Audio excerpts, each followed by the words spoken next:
expensive. We're staying at room 13. Usually airy and usually buried, and that's just how my life goes. And I don't ever try to dress to impress. Fuck you, preppy asshole. On the 14th floor where the bathroom door don't lie. So happy we don't gotta worry about the cops. We could all get arrested for this, but when the party's mixed, I don't give a shit tonight. Alright.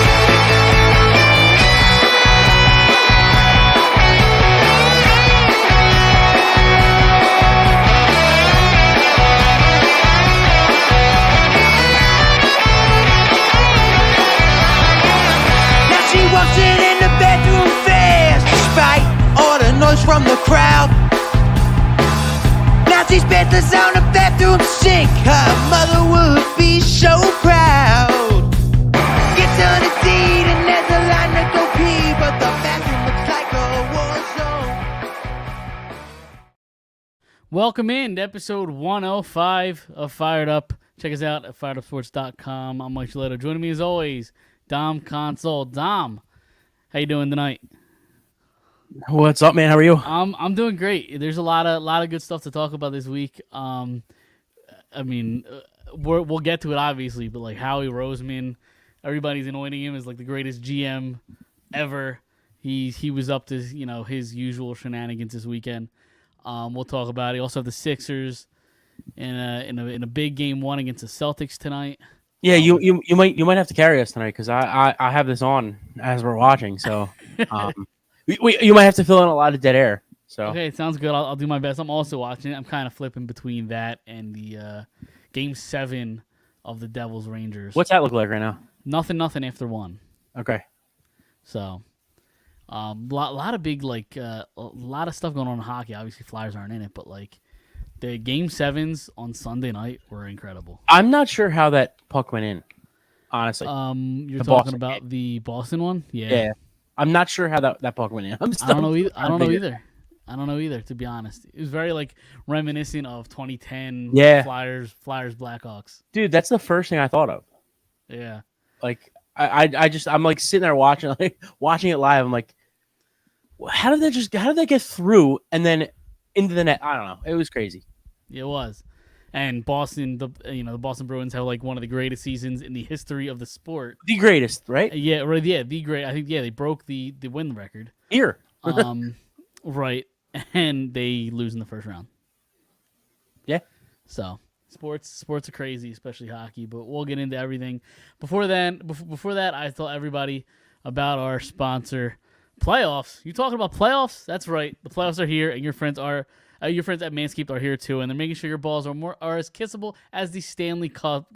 Whether you're an NBA or an NHL guy, you want to give your Nuggets the best clippers to rid them of pubes and help them see the summer sun. Don't let your little devils go wild. Use the Lawnmower 4.0 and get your boys as smooth as jazz. You can have the balls of kings by going to manscaped.com and using our code FIREDUP for 20% off plus free shipping. Manscaped is a champion of men's grooming. You know why they call their staple product the Performance Package 4.0? Because it's the best way to get your body ready for elite playoff level performance. The full package is stacked with the best of the best. It starts with the Lawnmower 4.0. These Lawnmower 4.0s are the greatest pube warriors to make. They make the body hair removal as easy as a Steph Curry 3-pointer. The Lawnmower 4.0 doesn't only make you easy on the eyes, but easy on the skin with its skin-safe technology that reduces your playoff-less nicks and cuts. That's a tough jab right there to the nicks. Manscaped has been working hard and rolling up the new and approved Weed Whacker 2.0 with a better shape and motor. There's no question the Weed Whacker 2.0 for nose and ear is the most improved player of the year. They cap the performance package off with the Crop Preserver Ball Deodorant and Crop Reviver Ball Toner to keep you fresh, even through the sweetest Game 7s. But that's not all. Manscaped has 2 free throw-ins, a travel bag to hold your goodies, and a pair of anti-chafe boxers, perfect for watching or playing sports. Plus, for all you playoff beard bros out there, Manscaped has the beard products with their Beard Hedger Pro kit. This kit has balm, shampoo, conditioner, and oils that you need to keep presentable and comfortable through the push and the trimmer and the trimmer you need when it's finally time for a cut. Get 20% off and free shipping with the code Phired Up at Manscaped.com. It's 20% off and free shipping with the code Phired Up at Manscaped.com. Pick a winner, hit the playoff push, and use Manscaped. Use Manscaped to shave that bush. That was a lot of name puns that kind of threw me off there. Yeah. I'm not gonna lie. Yeah, So it was a tough one. We didn't even mention it in the intro, but Don brings it up here. Bryce Harper. I guess we can kind of leave with this because there really isn't much here. But Bryce Harper in the lineup. It's all but confirmed. I think. I don't think they've officially confirmed it, but it's reported he will make his return to the Phillies lineup Tuesday night in Los Angeles against the Dodgers. It kind of sucks that it comes on a night where the game starts at 10 o'clock. Yeah. It's still exciting to see though. I'll be at the game Friday actually. Oh, will you? Because that was like what the game they were talking about of possibly being his first back, right? Yeah, Friday, Saturday. Yeah, one of those games. Yeah, I'll be there Friday, so that'll be fun. I mean, listen, coming back tomorrow. I guess it's 159 days was today, and I think 160 will be tomorrow. Yes, yeah, I believe so. So we've said it, built different.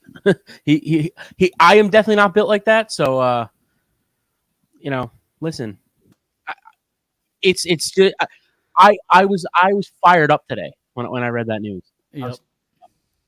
Yeah, because the last couple days we were they kind of reported that he's gonna see a doctor on Monday and could possibly get cleared for Tuesday, and it just kind of happened quickly. Because originally I think everybody was targeting the Friday return, but the fact that it's happening even before that is kind of wild. Right. Especially when the initial timeline was the All-Star break. It's that's 2 months away. Right. The initial, like you said, the initial date coming back after the All-Star break, and then him playing the field late August. And obviously he's not going to play the field; he's going to DH. But right. Who knows? Maybe by the All-Star break he's playing the field. So yeah, I mean it's not impossible at this point. Yeah, listen, if they're not concerned, and he's not concerned, and he's 100%, and he's had multiple, which I'm sure he has had multiple. Sorry, I'm watching this game. Multiple people look at it and confirm that he's ready to come back. Fire him in. Let's do it. Exactly. I'm not a doctor. Who am I to say if he's coming back early or not? You know what I mean? Right. Who are any of us to say if he's coming back too early or not? Right.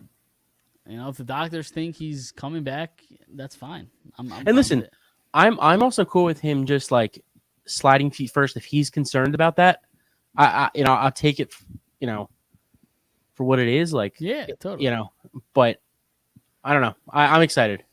Oh, for sure, especially because the Phillies. I mean, they've been better of late. You win one against the Astros, win a series against the Astros, but they need more. So it's really nice having him and kind of insert him back into the lineup. Right. So I think Turner's DHing tonight. Oh, was he really? Yeah, I believe so. Huh. I haven't looked at the lineup tonight because obviously the late start. I didn't really see the lineup get released. Hold on, I'm trying to look it up here. I believe he's hitting second, DHing. I think Sosa's playing short. Bowman's playing third. Correct. Turner is DH. Yeah, so Stott leading off at second. Turner DH. Schwarber left. Castellanos right. Marsh center. Realmuto catch. Bohm third. Clemens first. Sosa short. Yep. I imagine they keep the lineup with Stott, Turner as 1-2, Schwarber as the 3. I'm not saying I agree with it. I'm just saying I think Harper. I think they move him in the 4 hole. He did it in the playoffs. I just think that's what I think they're gonna do. I'm not saying I agree with it. I'm just saying I think. Yeah, I'd rather Harper be 3. Yeah, I mean, I would even be fine with keeping Castellanos at 4 because Castellanos I'm here for the Castellanos revenge tour. He looks great so far this season. Yeah. I'm fine keeping him at 4, Harper at 3, moving Schwarber down the lineup to 5 or 6. Yeah, no, I agree with that. I just have a feeling we're gonna look at the lineup tomorrow and it's gonna be Turner, Stott, Turner, Schwarber. How do you like that, by Harper. the way, the 1-2 Stott Turner? I like either of them hitting 1-2. It doesn't matter to me personally. Oh, yeah, because I know when they got Turner, we kind of talked about Turner being the prototypical leadoff guy this team's been missing, but he hasn't been all that spectacular. He's been okay, but he hasn't been great. Even defensively, he hasn't been and again, I've said on the show before, like he's not this defensive wizard. He was of the four guys, he was probably the least uh, gifted defensive shortstop, I guess. Still very good defensively, but he's kind of made me scratch my head a couple times. Probably a little bit too much defensively. But yeah, I mean, he's his first 10 games he was great, and since then it's just been a little 10 or 12 games. It's been a little concerning. But it's April. Well, it's May now, but it was April. It was April. That's the thing. Like once the weather starts to heat up a little bit, I think he'll be all right. I still keep him in that 2 hole. Well, that's the one thing is I did hear this similar thing about specifically Turner. I forget who mentioned that, where I heard it, but it's about the weather and it's cold right now. When the weather heats up, he'll be better. That concerns me because this team is supposed to be built for October, right? When it is cold, when the summer months go away. So like, does that mean the bash is going to disappear in October? No. My thought is that he's going to play 4 or 5 months in the heat and hopefully continue it into the playoffs. Yeah. So I just, it's April. There's a lot of guys that don't play well in April. Not totally. I remember like Mark Teixeira was like one of those guys where like in April he was just as good as Jake Cave. Like, right. I'm not too concerned with Turner. I think he'll figure it out. I think he will too. But, it's year 1 of a 10-year deal or 11, whatever. It right. But I like those guys 1 or 2. I mean, obviously, like you said, we were hoping he was the leadoff guy this year, but Stott's really, really, really having such a great year. Yeah, totally. And so I mean, listen, ride the hot hand, right? Yeah, absolutely. And Stott's kind of earned that. But and at some point, if Stott cools off and Turner starts to get going and be the Turner that we know that he can be, he could easily go right back to the number 1 hole. Yeah, for sure. So, all right. Did you have anything else, Phillies, you want to kind of talk about? I didn't really plan to start with them, but listen, man, the bullpen is doing great things still. Yep. Harper comes back tomorrow, hopefully. Like you said, it still hasn't been confirmed by the team, right? But speaking of pitching, though, it was really nice to see Nola and Wheeler both look damn good against a really good Astros team. Nola had 2 good starts in a row. I mean, obviously his last one was great, but I thought the start before was actually pretty decent. But it's very encouraging to see them step up a little bit. And then the bullpen, like I said, Harper coming back, and I'm excited. In our group chat, you mentioned it a little bit, but when Ranger's ready to come back, a lot of people, I think the debate's kind of who's the number 5 starter, Strahm, Falter. I know Strahm was brought in to be a reliever. I don't know how you could take him out of the rotation. No, you can't. I really don't. I texted you guys that. I said, all these people that are saying Falter's the guy, he's the guy that's going to stay in the rotation. I don't understand it. No, and listen, they've got so much more out of Falter the past season and a half than I expected them to get. But right now, Strahm gives you the best chance to win. Right. As your every 5th starter. It's like Alvarado being the 8th, 9th inning guy. You ride the hot hand. I think you just ride Strahm until he doesn't have it anymore. And then you if he starts to lose it, you bring in Falter. Dude, Strahm has pitched really, really well this year. Really well. Yeah. And I don't understand how the consensus is that it's not him. That it is Falter. I don't know. Maybe it's us. I don't know. Well, the one argument that I did hear was his arm is more valuable, in a bullpen role where you're going to see him more often than every 5 days. Right, but I don't know. Not that I agree with that. No. I know. Yeah. I don't know. I just like I said, you ride the hot hand, and I don't know. I don't know if he's gonna. I know right now that he's good every 5 days. I think the bullpen is so good right now that him starting every 5th day is the best option for the Phillies. Personally, I agree. I just with how good the bullpen is and how good he's been every 5th day. That's my answer. No, I agree. To whoever says that, I agree. And I just lost train of thought. Yeah, that doesn't happen to me often. No, it's fine. I don't remember what I was gonna say, but it's what I was gonna say is if he does, pardon the pun, if he does falter a little bit, then you go out and either bring Falter in to be the fifth starter, Right. or you go out and find somebody via trade. Like the trade market's still always going to be there, where you're possibly bringing somebody in. I mean, the only thing is like you're not really expecting a Strom to be in the rotation. I don't think come playoff time. Like he's going to go to the bullpen. You're going to run a 4-man rotation, or they're going to bring another guy in, or bring another guy in to hold. I mean, you really could bring in a 3 in to kind of, I guess, bump, or bring a 4 in to bump Walker back to your fifth spot, to your fifth role. Because like, what is Walker? He's okay. He has some moments. He has some good moments. Has some bad moments. He's the type of guy that I've seen this year, at least this year, that he'll have 4 or 5 really good innings and 1 really bad inning. Yeah. Also, too, like, I don't know, like, I kind of loved, like, we're talking about players. I kind of loved Ranger coming in and out of the bullpen, like, here and there. Like, I don't know. I think that shit works, you know? I'm not saying that's, you know, I just think, the way that they managed it last year was as best as you're going to get. And even if they have to have Ranger come out of the bullpen in the playoffs. Totally. And it could work. We saw it last year. So, all right. Let's move on to some Eagles. So, big weekend for the Birds. I know Chris is dealing with some stuff. Really wish he was here. He's a big prospect guy. He knows way more about these guys than I'm sure either of us do. But let's kind of jump right into it. So the night of the draft comes. I guess we kind of go right to pick number 1. He gets to pick number 7, or I lied. He gets to pick number 8, right? Falcons. Where are the Falcons sitting? 7 or 8? Yep, they're 8. Yeah, they were sitting at 8. They get the guy that I know you were, not that fond of them taking. Bijan Robinson goes, and at that point you're like, this seems like it's going Jalen Carter all the way for the Eagles. Like that's the only guy on their list at this point. At least we assume so. So then they make the trade with the Bears, trade up from 10 to 9, pick Jalen Carter. Cost them, I think, a 4th rounder next year in order to move up the 1 spot. Yep. I'm perfectly fine. I know people saying, well, why do the Bears weren't going to take him? Why trade up? It's like, well, no, but the Bears could have taken another offer from somebody else who would have taken him. Because the whole league knew that the Eagles were going to take Jalen Carter. Like it was pretty much known fact that he wasn't getting past 10. So they take their guy, and I mean, by all accounts, seems like the best talent in the draft that they get at 9. Defensive tackle, obviously from Georgia. They're going to keep that. That's going to be a theme throughout the draft, really, Georgia. Yeah. But yeah, I mean, it's a huge player.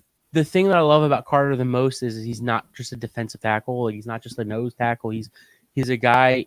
He's like the current NFL where it's the Micah Parsons and the Aaron Donalds that just move all over the line. He's going to be that type of guy. And there are some questions with him. I will say that. In terms of, well, I mean, I think legally, I think everything's kind of cleared up. But I know there's been some questions raised about, like, is he remorseful of his actions off the field, or there's also on the field. There's talks that he's lazy and doesn't have a great work ethic. I'm sure those questions at some point, whether it's September, October, like whenever it happens, I'm sure they'll get answered. right. I hope that's not the case. But talent-wise, the Eagles, I mean, made the right pick. Well, it's also kind of the same, well, not the same argument, but like the argument last year with Jordan Davis was he takes plays off, he's not all the way there committed, blah, blah, blah, blah, blah. And obviously he didn't have the rookie season we all wanted him to. I think there's a lot of reasons for that. But, coming into a group with Fletcher Cox, Brandon Graham, Josh Sweat, Hassan Reddick, coming into a group with guys like that can teach you how to be a pro. And guys that he's familiar with, right, like exactly. Jordan Davis, Nakobe Dean, right, and their pick 30, Nolan Smith. Right, exactly. So yeah, I'm here for the gamble. Yeah, totally, and it's definitely he's worth too good not to. It's worth the gamble, exactly. But then we kind of roll right around to pick 30, Nolan Smith. I mentioned him earlier, but it's a guy that like a lot of people like coming into the draft said he was like one of the top 5 defensive players of the draft. Like, right. A lot of people thought he could go in the top 10. A lot of people had to go to the Eagles at 10. Right. Yeah. A lot of people said that like Jalen Carter and Nolan Smith are top 10 players in the draft, and they got them at 9 and 30. I read something that Howie got offers a ton of phone calls for that 30th pick, and they were so shocked that Nolan Smith was there that he was just like, nah, I'm not taking. I don't care who's calling for what. We're taking this guy. But, wow, I'm watching. Sorry. Yeah, what just happened? I heard Maxey. I'm watching Rivers go nuts. But I didn't see what happened. Oh, he grabbed him. Yeah. Anyway, what were we talking about here? Nolan Smith. Yeah. No. They were. I think it was around like pick 25 or 26 that they were like, wow, this guy. Not only is our first guy slipping to us, but our second guy on the board is slipping to us.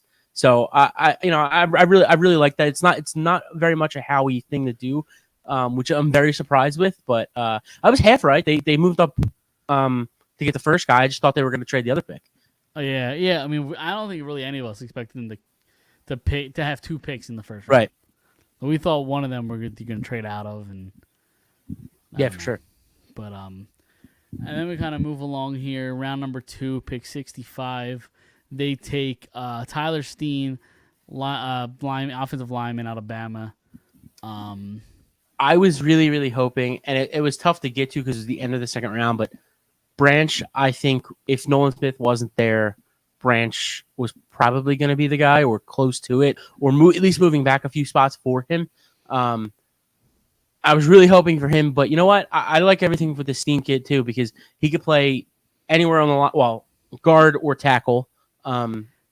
It sounds he's a guy that might be able to slide over when Lane retires. So who knows? And it sounds like he could be like competing for the right guard spot like this year. Yeah, like right. with Cam Jurgens, kind of a battle to see who should take Sayamalu's spot.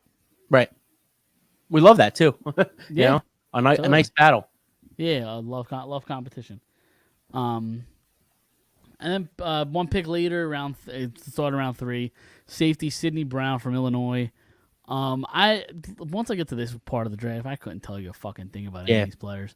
But the one thing I will say when reading up on Sidney Brown, seems like a nice athlete, but seems like he can't tackle for shit. So, did you hear about what I don't know? I did not watch 1 second of Illinois this year. Apparently, their secondary is really good because 3 of the 4 guys went in the top 3 rounds or whatever it was, and one of them was a top 5 pick. So, like,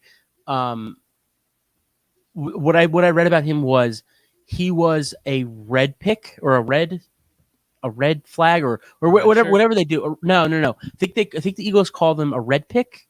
I could be saying that wrong, but what that means is he was a unanimous red pick. Essentially everybody, and he was the only guy this year that everybody in the Eagles scouting department said they liked him.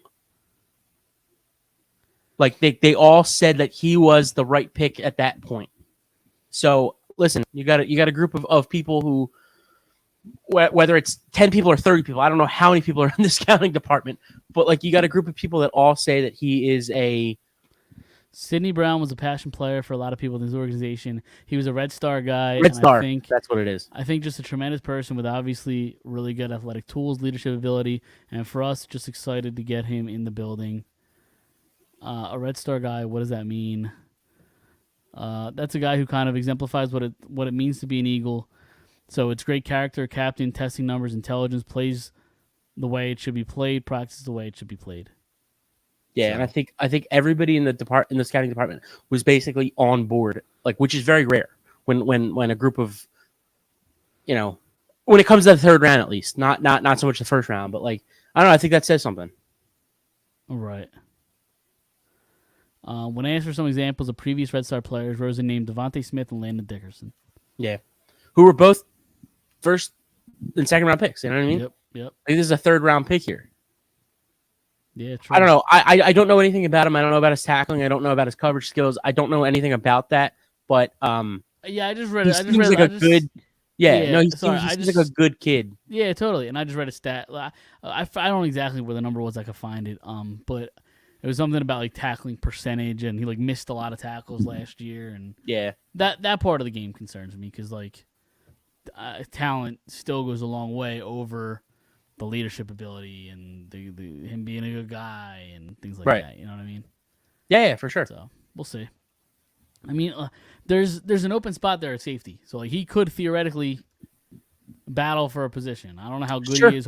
Hopefully, he's not the next. Who's the guy from Syracuse? It was a Syracuse. Kevon Wallace. Oh yeah, Clemson. Clemson. Okay, it's different color orange. Yeah, but still orange. Yeah, right. Exactly. I knew it was orange. So hopefully it's not another him because I know everybody when they pick Kevon Wallace was really high on him. So hopefully it's me. It goes right. I thought he was like a second round pick. Yeah, took him in the 4th, but right. Then moving right along, round 4, pick 105. Cornerback Kelly Ringo out of, you'd be shocked, Georgia. We're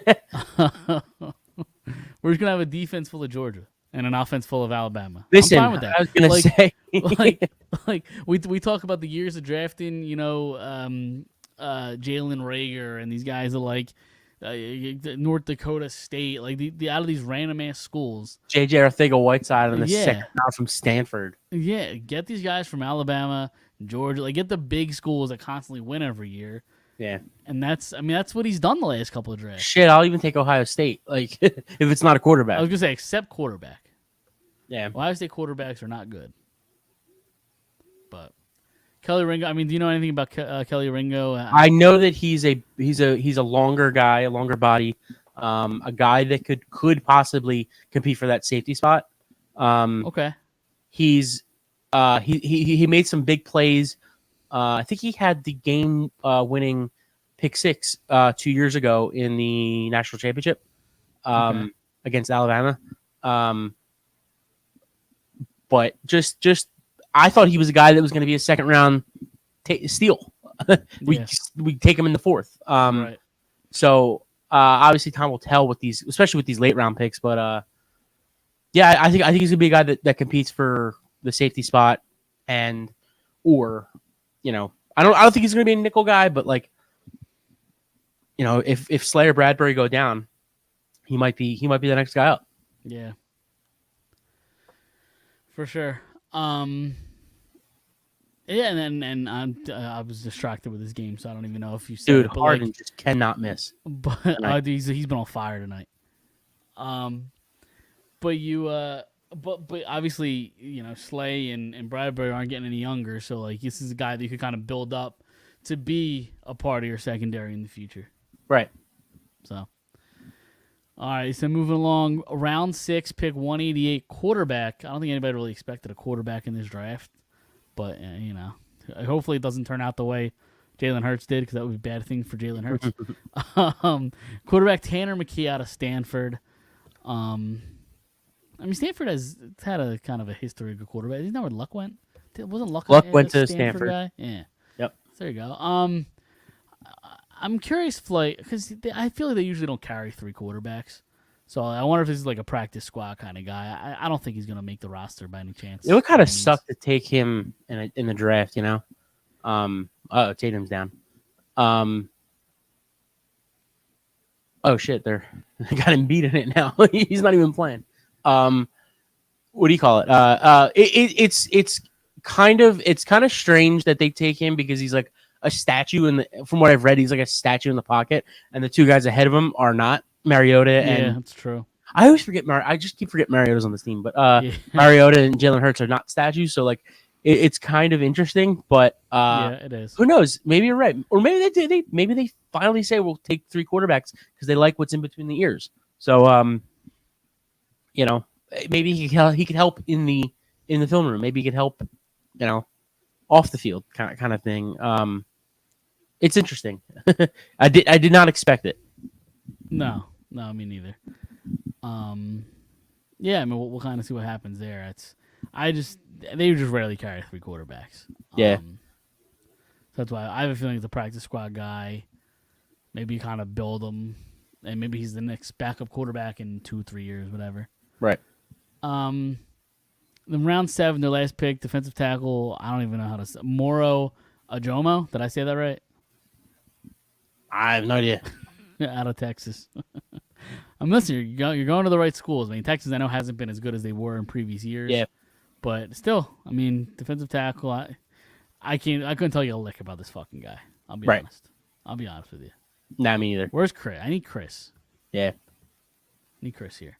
But the part I haven't mentioned yet is Howie Roseman wasn't just worrying about draft picks. He was out and makes a day. Was it day 3? Day 2. Day 3. Day 3. Yeah, day 3. Makes a day 3 trade with the Lions. Because listen, when they drafted who was it, Gibbs, Yes. 12th overall, everybody was like, "What the hell are the Lions doing? What does that mean for DeAndre Swift?" Well, it turns out DeAndre Swift was available for essentially a 4th round pick, and that made Howie Roseman pull the trigger for And not for just DeAndre any Swift. 4th round pick. It's a 2025. Right. Yeah, it wasn't this year. It's not next year. It is the year after that. 2025 4th round pick. And That a just kinda 7th shows you- round and a 7th round pick swap, which like who gives a shit? Right. 7th That round. kind of shows you like his not like price tag, but like I don't know, like is that the best deal that the Detroit Lions could get? Oh, I'm sure it was. I mean, why take it if it wasn't? I'm saying that's a little concerning, that's all. Well, teams don't value running backs all that highly, and like the fact that like he's the kind of an injury. Can you use the word injury prone? I mean, they value a running back enough to take him 12th. Like, True. I don't know. I'm not too worried about it. I was looking at his numbers today. I thought he was a lot better than what I expected. He's only rushed over 600 yards once. That could just be because I didn't look at how many games he's played the last 3 years. I know he was a little hurt last year, but he's a guy that catches the ball. Something that the Eagles really only had Kenny Gainwell, and he didn't really do it much last year. DeAndre Swift is a much better player than Kenny Gainwell. Oh, for sure, absolutely. Yeah. I think it's the perfect mix of Penny, Swift. Swift isn't going to get more than 15 carries a game, if that. You have Penny as the bruiser, Gainwell as another gadget guy, and then I guess that 4th spot's between Sermon and Boston Scott, and we know how much this team loves Boston Scott, even if you use him 2 times a year. I was gonna say, well, I mean, you play the Giants twice a year, so I'd rather Boston Scott. He's gonna give you more value than Trey Sermon. Yeah. But so it's Swift's rookie year, he played 13 games. His second year, he played 13 games. And then this past season, he played 14 games. Right. So, yeah, I mean, he's missed what 3 last year, 3 games last year, which seems like it was more, to be honest with you. It doesn't feel like he's played 14 games, but right.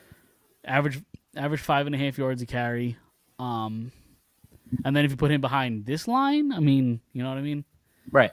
It's No, absolutely. It's going to be dangerous if he stays healthy. Plus, I don't think they're going to be running the ball a lot anyway. Like, I just think they're going to be up like 20, 25 points every game. So, right. It's so much fun when the Eagles are good, man. Dude, seriously. And listen, like I get it. They're still concerned about like defense and, the second who's playing safety. Is it one of the rookies? Can you count on the rookie? There's questions on the defense, but this offense is going to be so fun to watch. Yeah, no, absolutely. So fun to watch. And they're young, like both sides of the ball. It's totally. On the offensive side, AJ Brown, Jalen Hurts, DeAndre Swift. Yeah. Smith, Devontae Smith, Dallas Goedert. Like, Goddard's your oldest guy, and he's what, 26? 27? In terms of like skill position players, yeah. probably. It's either him or AJ Brown. I don't know. I think they were the same draft, right? Were they? Dallas Goedert's 28. God. Okay, yeah, he's definitely oldest then. Yeah, AJ Smith's what, 25-ish? AJ Brown's like 25, 20, 26, 27-ish. Oh, what did I say? AJ Smith? I meant AJ Brown. Yeah. He's 25, yeah. Okay. And then Devontae's like 22, probably 23. Yeah, it's probably 23-ish. 24. Yeah.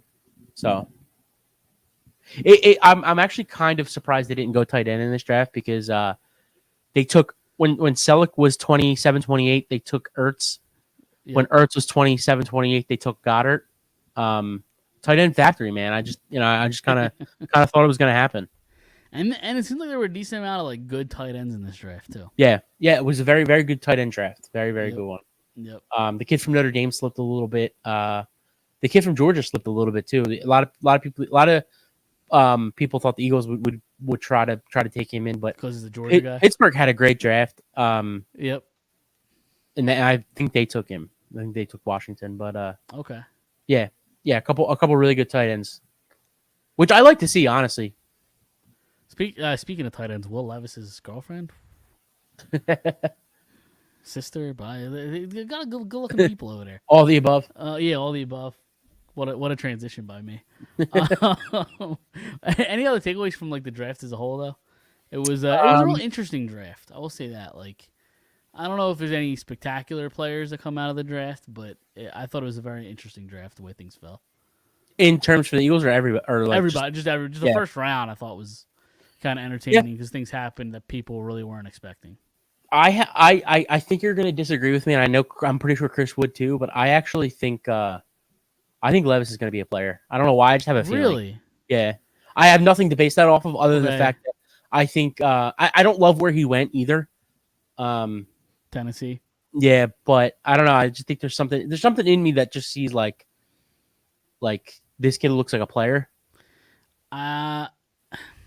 Like talent's a whole other thing, but like Sure. I think he needs. I think like there's one thing to be confident, and there's another thing to be arrogant and cocky. He doesn't seem like. I don't know. I don't love the head that he has on his shoulders. See, I disagree. I'm the total opposite. Okay. I actually kind of like the way he took that first night. Like, to me, that meant like I actually kind of like what's in between the ears a little bit. I could be totally wrong. I don't know. I didn't watch a second. Like it's the moment you've been waiting for to get drafted. Wouldn't you want to be there for day two? But he's not the only guy that did that. There were four other guys. Only one guy showed up. Yeah, but quarterback's a whole other thing, I think. But in his defense, he said that he had other commitments to do. From what he said was he would have been there if he didn't have other commitments to take care of. Whether that's a lie or true, because I don't know. Before the draft, they asked him about if he would go to the draft. He said, "Well, only if I'm going to be like a top pick. I don't want to sit there all night and not get my name called." I mean, who does though? No, I get it, but I don't know. I got you. I hear you. I like I said, I have nothing to base it off of other than watching him in the draft room and the way he composed himself and took that. And he's very bad at decision making. He puts mayo in his coffee. Bust right there. Bust written all over him. I think I'm a little delayed.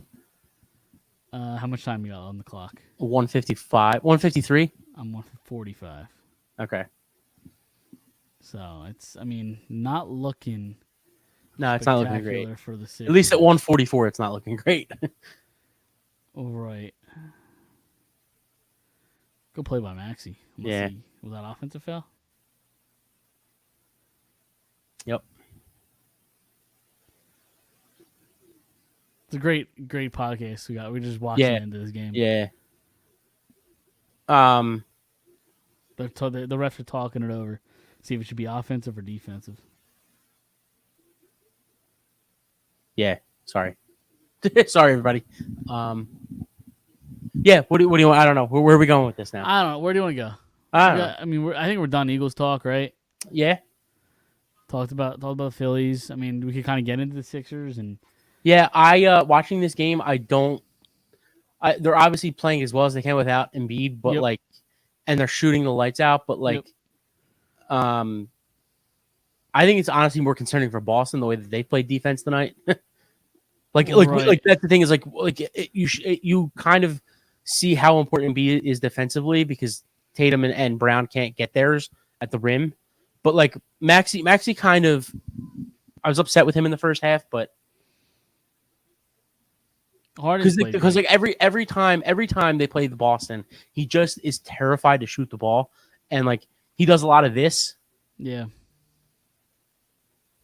like getting to the rim, and like I don't know if you saw the stat in 10 career regular season games, he averages 8 points against the Celtics. Really? Yeah, I wonder why. Like, I wonder what the I correlation is. it for some reason against really good teams he doesn't play well, and Yeah. it's not even so much that he doesn't play well. He just doesn't shoot. He doesn't. He kind of has. It seems like he kind of has like this inferior mentality, but Sorry, they're making a call now, but I have it on mute, so Yeah. I can't hear what they're saying. Um, yeah, I think you'll I think they a blocking foul. yeah, Yep. it counted because we have the score up. If you're watching Yes. on YouTube or watching live, I'm on trying not Facebook to or look at it. Twitter, yeah, we have the score top left, and it's kind of that's ahead of me because that changed before they changed it on what I'm watching. So Yeah, um, I'm really trying hard not to look at it. Also, Right. if it comes down to like a final shot, don't react because I want to. I won't. But I think if they do lose this game, I imagine going in, they thought we won't play Embiid until we lose a game. Like I think if they lose this game, you'll see him game 2. I agree with that. Also, too, I saw somebody today. I think if they come out 1-1, coming home for Game 3, I'm ecstatic. Like I'm ecstatic. Like but I kind of thought tonight was going to be more like a James Harden 23 piece, Tobias Harris 18 piece. Harden almost had that in like the first fucking half. Yeah. Like Maxey with 20, like, and they just somehow win the game. But yeah, this you can't have that. Yeah, you gotta get the rebound. Yep. See that this is the problem when they play small. Yeah, you gotta come up with that rebound late. Yeah. I mean, hopefully this is the last week we have to see Doc Rivers play. Or I'm sorry, Glenn Rivers coach. I'm hoping not, man. I'm hoping we win a series here. You know? Well, let's see. Without Embiid, I think they have zero chance to win the series. With Embiid fully healthy, they have a chance, but it's not a guarantee. No, absolutely not. With Joel Embiid at what's he at 50%? Like I think it's going to be really hard for them to win the My series. thing is like look at the way they're playing tonight, and again, you're probably never going to see Harden play like this again offensively. Yeah, but like, how many points does he have currently? but like my thing is if Embiid is in there playing defense, like I don't think they go this crazy either. Like the Celtics defense, like I think it's a totally different game. I'm sure it is. Harden's dropped 42 tonight. Yeah. Also, Maxey- like the officiating's been terrible tonight, man. Yeah. Especially in the first half. They didn't have a free throw until like 4 minutes in the third quarter. Yeah, I saw. But I hate like blaming officials. No. That's not why they lose. I'm just saying it's just Yeah, Harden with 42, Maxey with 24, Harris with 18. Mountain had a nice game, 17 points in only 24 minutes. Did he even miss a three tonight? He was on fire from three. Mountain 5 for 6. Yeah, on fire from three. Yeah. Maxey 2 for 9 from 3. Yeah. That was mostly in the second half too. I think he only took like 2 or 3 shots, like actual like jump shots in the first half. Yeah. I kind of like the idea of I think they played well in zone without Embiid, defensively. I think that's really helped. But it's tough to beat this team because the Celtics are big, and the Sixers are playing small right now because you have to.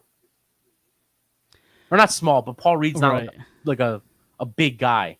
No. And now the podcast just turned into like a watch along, a live viewing party. Dude, I can't look at this. I keep looking at the screen. I keep telling myself I'm not. Here. There you go. I'll remove it for you. All right. Thanks. It's like temptation. I know. I know. I kept looking at it too. Trying not to look. I know. Oh, he hits I also both of can't- these. I know that. I also can't. Yeah, I also can't react because I know that I'm like 10 seconds ahead of you. Yeah, I'm at 57.1 right now. So I obviously I'm not like tapped into the NBA that much. Did Jaylen Brown like hurt his face or something? That's why he's wearing that mask. I don't know what happened to him. Honestly, he must have. I've never seen He's not wearing him it for wear that fun. before. And I know some players do it just like precautionary. I've Yeah. never seen him wear that. Like who was it? Was it No, Ben Wallace that wore it all the time? No, Who was Rip Detroit- Hamilton. Rip Hamilton. Did he play for Detroit? Yeah. Okay, that's what I'm thinking of. Oh my god, I can't believe. Oh my god.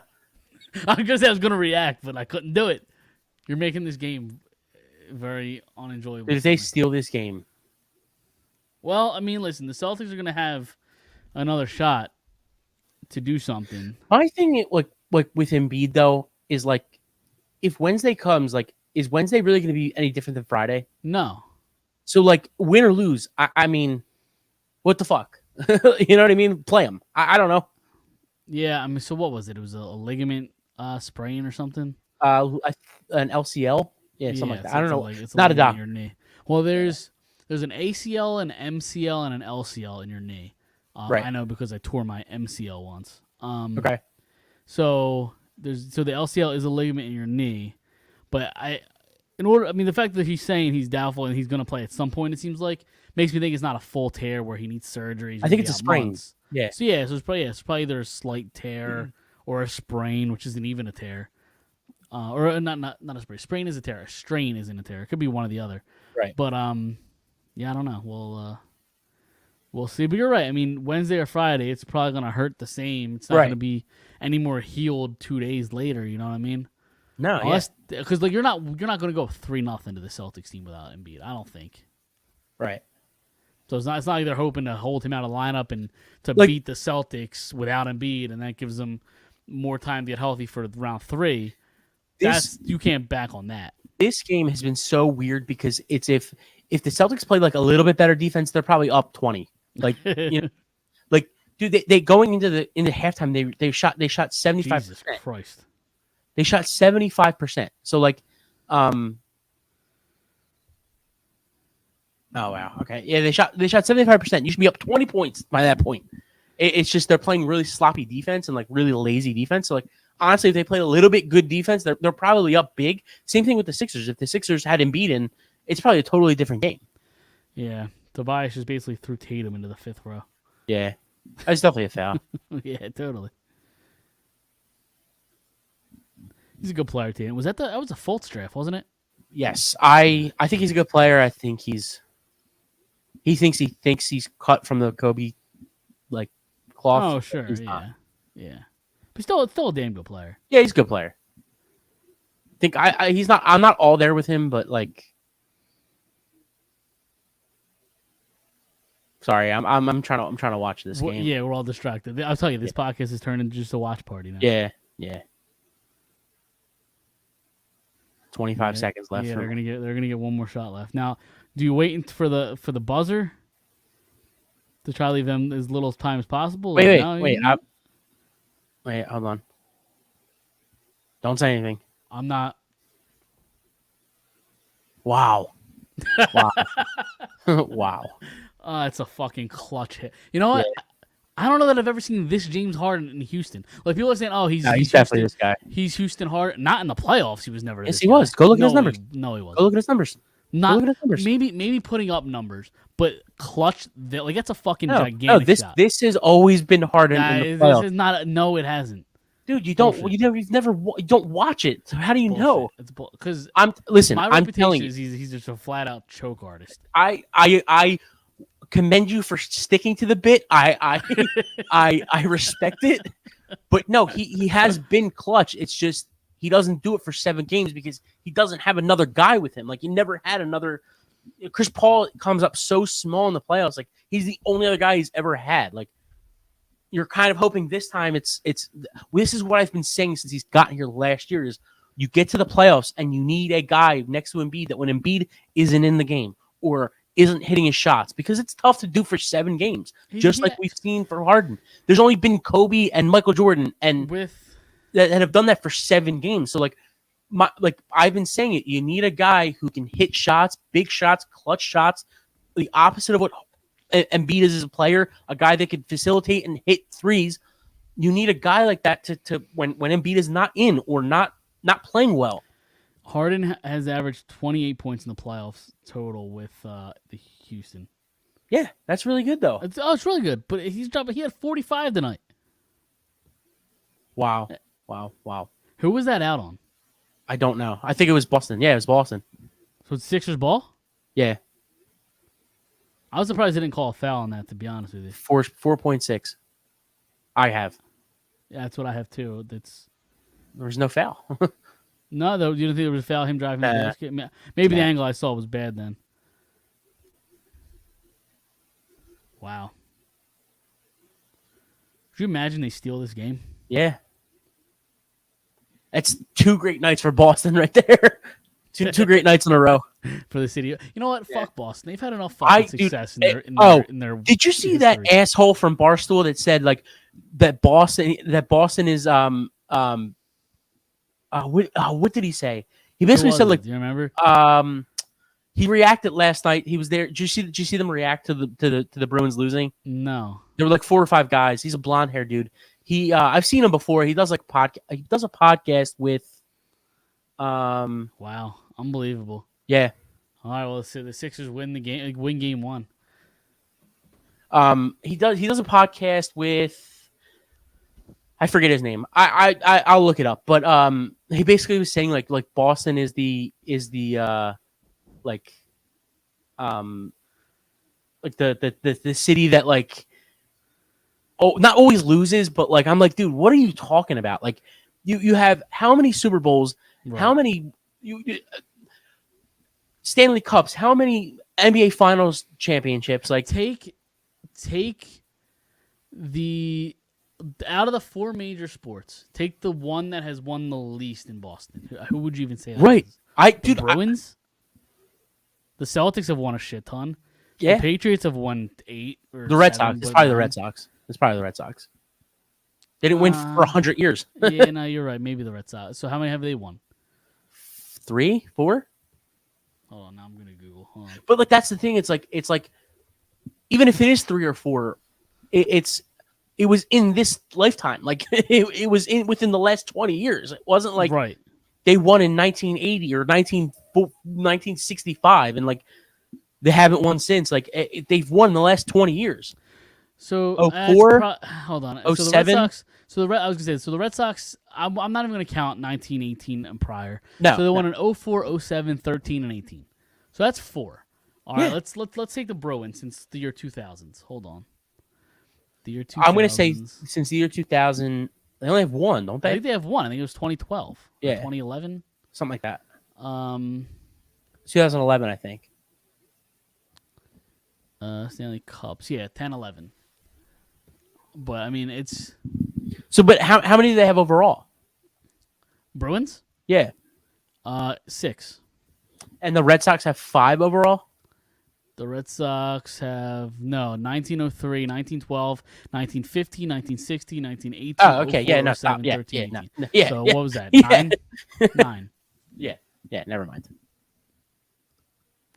The Boston Red Sox have more than the city of Philadelphia. Right. That's exactly my point. We've seen what, 2? We've been alive 2 in our lifetime. In our lifetime, in the last 30 years, we've seen 2. Yeah, I don't want to hear it. So so you finally have a little bit of misfortune. Right. Whoop-de-fucking-do. I'm sick and tired of seeing a little asshole that holds a sign every parade. This is my 3rd parade. This is my 5th parade. I was 12 my last parade. I'm now 14. I'm now 16. I'm now 17. I'm now 18. I'm now 20. Yeah, this is my 16th parade. I'm 20 years old. Yeah. Fucking awesome. Yeah. You probably get bored going to them at this point. Yeah, seriously. I want to get bored. Right. So I'm tired of. I don't want to hear it. I'm glad. Boston is my second city. Boston is my second home. I love the city.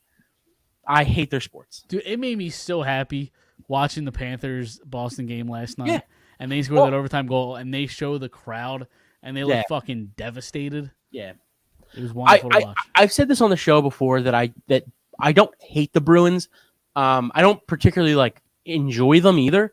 I just don't hate them the way that that I probably should. But I don't hate the Bruins themselves. I just hate the four sports in Boston. I don't hate the Red Sox. I don't hate the Red Sox. Well, I don't hate the Red Sox. I hate the Patriots.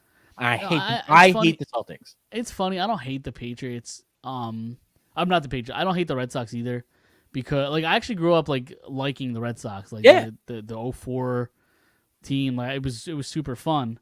But they've just won so much. The Red Sox won 4 since 04 or whatever, but the city's just won so much. I'm tired of this. I'm tired of the city. I actually do.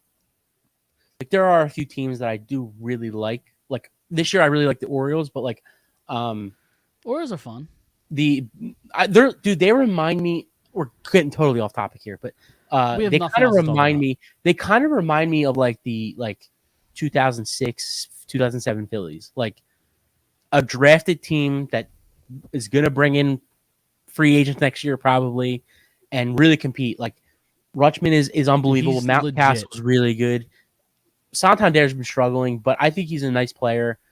Austin Hayes is really good. The Matt Holiday's son, Jackson Holiday. I didn't know he was on their team. He's a prospect. He's the number one pick.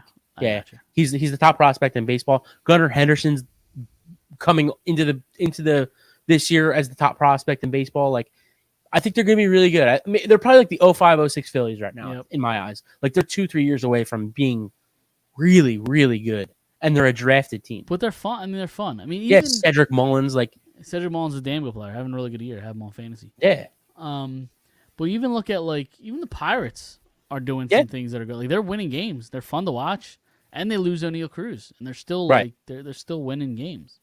Yeah. Yeah. So. And then you have the A's that are just a fucking dysfunctional mess. Yeah, it gives me a more of an excuse to go to Vegas in a couple of years. So it's true. Yep. Not that you needed it, you know. No. If watching the A's play baseball is your reason for go to Vegas, then you know. I'm gonna have to reevaluate a couple things. But, right. Exactly. It's a cool perk though. Totally. It's what honestly, dude. If you asked me, like, if I could only, somebody asked me this last week. If you could pick, so like when they move there, if you could pick only 2 games to go to with those 3 sports franchises there, which 2 would you go to? I really think I would do the 8. Well, I don't know if the A's are going to stay the A's. I hope they do, but I'm going to say the A's and the Knights. Honestly, really, you're not picking Raiders, huh? I'm not. Huh? I mean, it's going to be tough to not pick Raiders, but like, I don't know, man. Everything I see at that Vegas, Knights. Everything I see. I think they're number 1 because it's just an event. Like they put on a really good show. The only reason it's not number 1 for me is because I'm trying to do every baseball stadium. Right, no, I get it. So like, if I had to pick, it's probably even if it's the 0-162 A's, but like, yeah, I think I would bypass a Raiders game. Yeah, because like you can't go when they're all playing, right? I mean, it'd have to be. October. This is playoff baseball, and the A's aren't going to get there for a long time. Right. So, did you see that thing? It was on Twitter. It was if the A's just kept everybody, like what their lineup would be. I didn't. Is it any good? Like I know people do that to the Marlins because the Marlins had like All-Star after All-Star after the fact or whatever. But yeah, with the A's lineup, I'm trying to think. Who did they have? Starling Marte, I know, led off. Okay. I want to try to find it. Oh, here it is. Ready? Starling Marte leading off in right field. Marcus Semien playing second. Matt Chapman playing third. Okay. Matt Olson playing first. Sean Murphy catching. Max Muncy DH. Hey, Kana. I don't remember. Yeah. I think they drafted him. Okay. His rookie year was in Oakland, and they traded him. Mark Kana, is that his name? Yep. In left field. Joey Wendell at shortstop. And Trace Thomas in center field. I don't know that last name, but the rest. He plays for the Dodgers. He was the guy. He hit like earlier this year he hit like 3 home runs in one game. Okay. It's actually Klay Thompson's brother. Oh, really? Yeah. Interesting. I mean, that's a really good lineup, though. Actually. Yeah, it is. Really good lineup. I don't know what their pitching looks like, but Well, they had the guy that went to the Yankees. What was his name? Sonny Gray. Sonny Gray was he there? He was. I'm in thinking Oakland. the other guy that just left like last year, 2 Manaea. years ago. Yeah. Manaea. Yeah. That's funny. Yeah. I'm really enjoying baseball this year, man. I really am. It's like a. It's You know, fun. It really yeah. is. Especially having MLB TV, dude. Like I think I've said it before. I definitely said it in the group chat, but like I get to watch like Angels games now, and You're like on VTV? I'll have to get Yeah. you for that Yeah. login. yeah, for sure.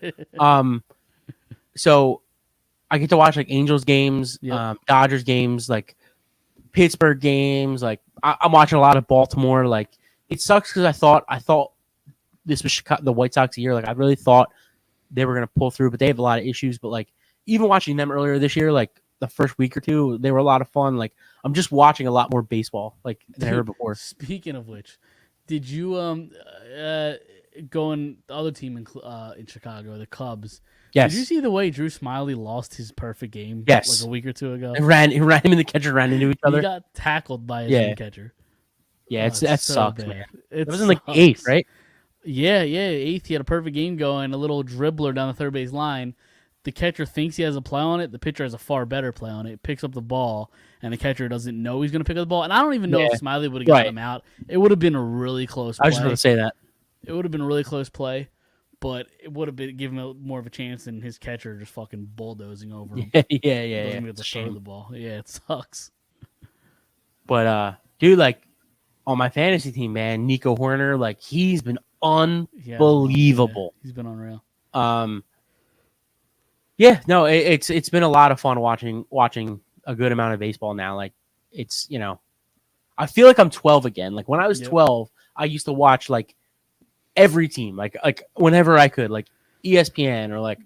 But What- why what- do you so- feel like it's happening this year? Like, is it the rules? Is the team more exciting? Like, why do you think you're back? I think it's like a lot more small ball, honestly. Like I think the no shift and Yep. the quicker games. Like obviously Sunday night baseball. Like I've been watching a lot of Sunday night baseball too.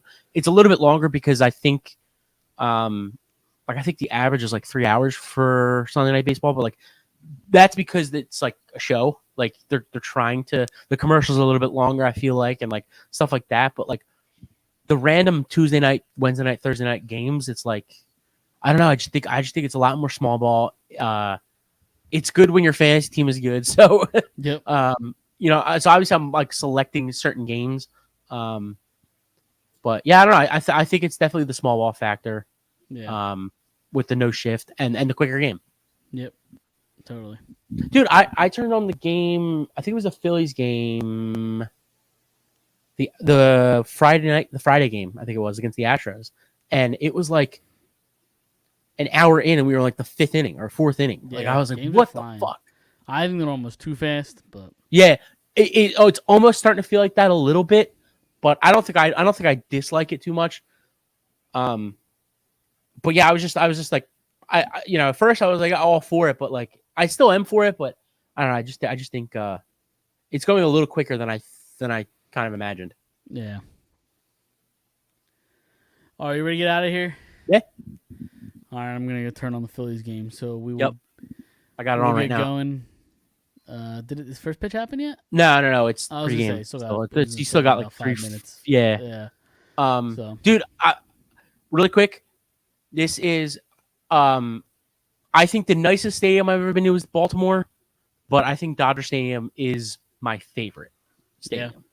So it's a lot of fun. I love West Coast. I prefer this to be on the weekend, but I do like watching the West Coast. When I was a kid, really quick, every time we went down the shore, for some reason, it always felt like the Phillies played West Coast, and we would come home from like the boardwalk at night yeah. and like turn on the TV and they'd be playing the Giants or the Dodgers or the Padres or So you're on vacation. I Rockies. don't mind the late games. yeah. Oh no, Like, it's perfect. Yeah, I gotta get up at like 6 a.m. and the game's gonna go over No, at like it's- midnight, and it sucks. it's honestly I prefer them to play West Coast when I'm on vacation because Yep. like I said, you come home from the boardwalk and it's like first pitch, like it's amazing. Yep. Absolutely. So we will get out of here. Follow us on Instagram, Twitter, and Facebook at Phired Up Sports. We will see everybody next Monday. See you then.